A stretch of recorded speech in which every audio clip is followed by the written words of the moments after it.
Ladies and gentlemen, we are shifting gears here, and I'd love to have your attention as we introduce our keynote speaker. His name is Nate Miles. He is the Vice President of Strategic Initiatives for Eli Lilly and Company, one of the nation's top pharmaceutical firms. He is one of the most electrifying and inspirational leaders in the country today. He is here in this room because he is a dedicated philanthropist, public servant. He's received numerous awards and honors, in fact, too many to mention. We are very lucky to have him with us tonight, and the story he will share is one of courage, inspiration. It will move you, ladies and gentlemen. Please welcome Nate Miles to the stage. Thank you. Thank you. Thank you so much. First, giving honor to God, who is the head of my life. I want to thank you, the Boys and Girls Club, Calvin, your entire crew, your entire staff, for all you do gaily for this great opportunity. It's been a long night. I've been running all day yelling with my son at his football game, and then we did the event over at the El Centro de la Raza event. But we were asked to come here, and I could not turn down this opportunity. And my running partner in crime tonight is my wonderful, lovely wife, Leslie. I'd be remiss if I did not thank her for this crazy schedule I've had her on today. But you know, I really do want to thank all of you for coming and talk a little bit tonight about the Boys and Girls Club and how important it is and how important it and what it's meant in my life. And I know that a lot of you have seen me around the community and think of me as a corporate executive, and I'm very proud, blessed to be able to work at an outstanding organization like Eli Lilly. But, you know, before I became executive, I had to come up the hard way, Reggie Brown, as you know, through living in East Pasco, Washington, growing up in a federal housing project. Like many of you in this room, adopted, if you might have been adopted, if you were a foster kid, if whatever hardships you've come up, all of us had some place that we went that was a safe place, a family member's home, our own home, a coach's home, whatever, but it was a safe place. We had a place in Pasco that was the community center. That community center got taken over, though. Drugs, as in many of the low-income areas, drugs, the gangs started moving in. Pasco had really some mean streets. It was a small town, so it didn't make all of the headlines of a Seattle Times or what have you, but mean nonetheless, and it came to a really screeching halt when a good friend of ours was killed. Does something to a kid to see one of their friends bleed out. Well, after Danny died, several of us decided that we were going to do something about it. So we went down, and you know, most of you know I'm involved in politics, so I went down and asked the mayor, "Mayor, we need you to build us a Boys and Girls Club, someplace safe that we can go." Well, we were just a bunch of kids. They told us we couldn't do anything, so they didn't build the club for us. Well, we said we'll build it ourselves. Well, how are you going to build this club? I don't know, Matt Hooper, but we started looking at different ways in which we could do it. And so all of a sudden, we started going out and giving disco dances. Remember, this is the 70s, so, you know, oh, yeah, you remember. Oh, yeah, okay. So we started building these, you know, giving these dances. Didn't raise any money, but one day I was an ex-boxer. I was a boxer, and I was watching television, and Muhammad Ali was doing a fundraiser to build a youth center. I got an idea. Why don't we have Muhammad Ali come to Pasco? Oh, yeah. And build us a Boys and Girls Club. So I'm sitting there, Frank Blethen, and I said if he could come to Louisville, he could go to Pasco. Why not, Charlene? So we come there, and I started trying to figure out, how do you get to Muhammad Ali? Well, he was the most popular man. This is 1978. Most popular man in the world, having a fight with Leon Spinks in New Orleans for the heavyweight championship of the world. I said, I'm going to go to New Orleans and get Muhammad Ali to agree to come to Pasco. And yeah, so I started chasing him, saved up enough money. All the people in my hometown, the mothers in the church, raised some chicken dinners, and they raised enough money for me to get on the bus so I could get down to meet Muhammad Ali. And so I get down to New Orleans, 17 years old at the time, and I go up in the New Orleans Hilton. I'd like to meet Muhammad Ali. You can't meet Muhammad Ali. Well, why not? Well, because he's a busy man, and who are you? I'm Nate Miles. I'm from Pasco. They wouldn't let me meet Muhammad Ali. So I'm really a little bit upset at this time. And all of a sudden I hear this, the champ is here. The champ is here. Here comes the champ. I look up, Muhammad Ali. Oh, there's my deal. So I get ready to go get Muhammad Ali. Excuse me, champ, I'm Nate Miles from, forearm to the face. Bodyguards, Jimmy Ellis is his bodyguard, forearm to the face, knocks me down, tells me I can't talk to the champ. One thing leads to another. I find out where his training camp is, and I just stalk him. For the next 5 days of his life, I am stalking this man, trying to get him to talk to me, doing everything. I meet all of his family members, Sammy Davis Jr., all of these people trying to get him to come to Pasco. I snuck out on his balcony.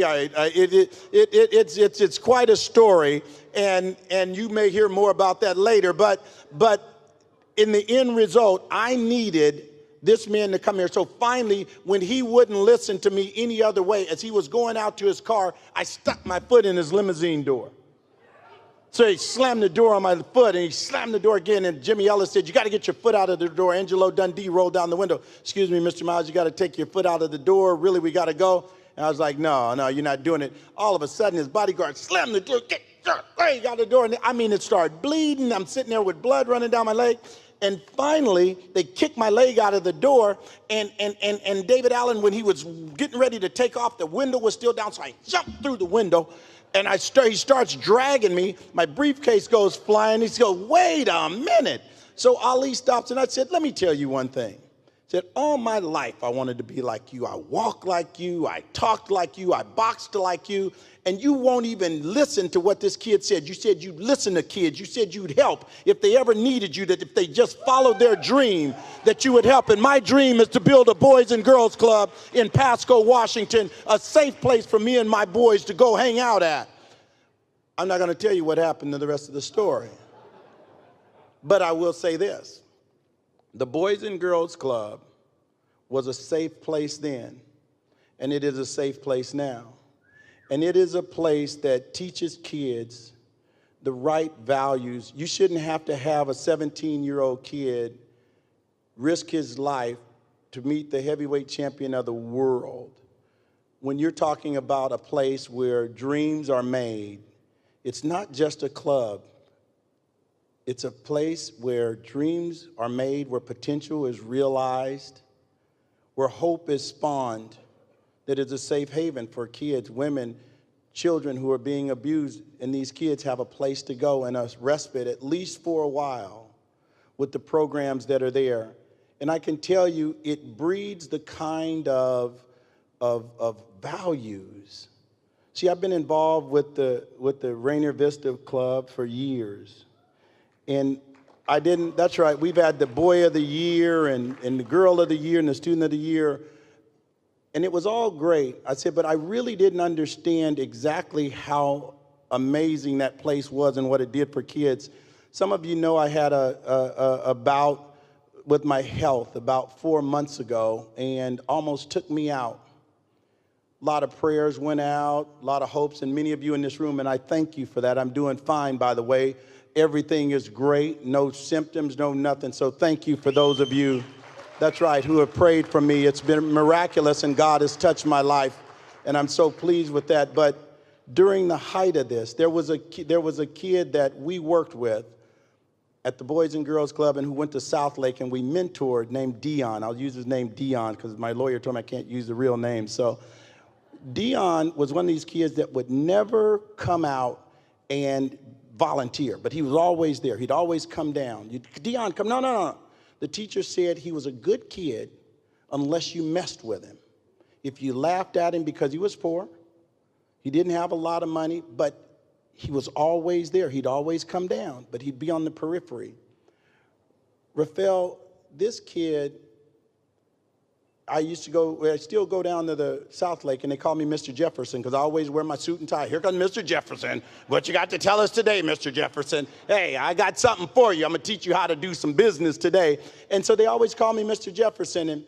And when I got sick, a woman came up to me, and she said, excuse me, Mr. Jefferson? And I was like, no. I said, my name's Nate Miles. He said, oh, well, Dion calls you Mr. Jefferson. I said, oh, that's what the kids call me. I said, my real name is Nate Miles. She said, well, I just wanted to meet you. She said, because the kids were talking on that computer thing. I guess Facebook is what she meant, Mary. And she said, they said you were sick. And my grandson, who has these anger management issues and doesn't really care about a whole lot of stuff, came to me the other night and he said, Grandma, he said,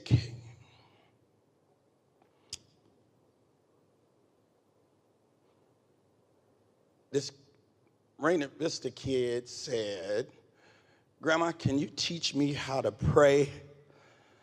Because Mr. Jefferson is sick and I really want to pray for him.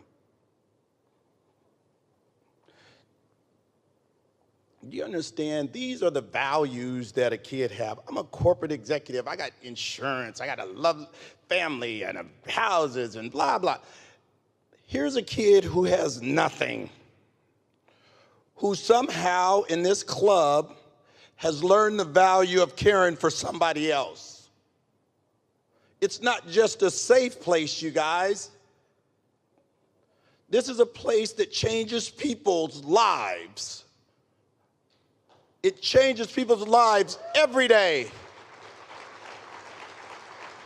It instills in them something that says you got to do right to go in this club. They won't let gangbangers hang out inside the club. They won't let illicit activity go out because it's their safe place. And we've taught them to do that. So what I want you to do tonight is help these kids. I'm not asking you to go to New Orleans and get Muhammad Ali. I'm not asking you to save Dion. I'm not asking you to go into some of these places that are hard. All I'm asking you to do is to raise your paddle. You have your paddles at your table. You're not going to get great trips to foreign places. You're not going to get great auction items to go. I just need you to say in your heart that, yes, I am my son and my daughter's keeper. These kids who don't look like me, who don't act like me, who don't talk like me, nonetheless, they are our kids. Is there somebody in this room that has their paddle ready that would give us $25,000? That would help these kids to keep a club open, that would give scholarships? Is there one of you at that level that would help? Can I see your bid card right down here in front? Thank you so much. Bid number 118. Is there another? I know there's another in this room at $25,000 that would help these children, that would help the Dions of the world, to teach them the lessons that we want. Brad Thorson said the big shots were in the room. I know they're in the room. Is there another at $2,500? See, I almost went to $100,000. Go to 25 while it's easy now. Is there one more? Can we get one more at $25,000? Thank you so much. Number 118. Is the next level that we go to? Is there one at $20,000? If we have one at $20,000, that would help us for $20,000. This would take care of about 36 kids, full boat. Is there one that would go at $20,000?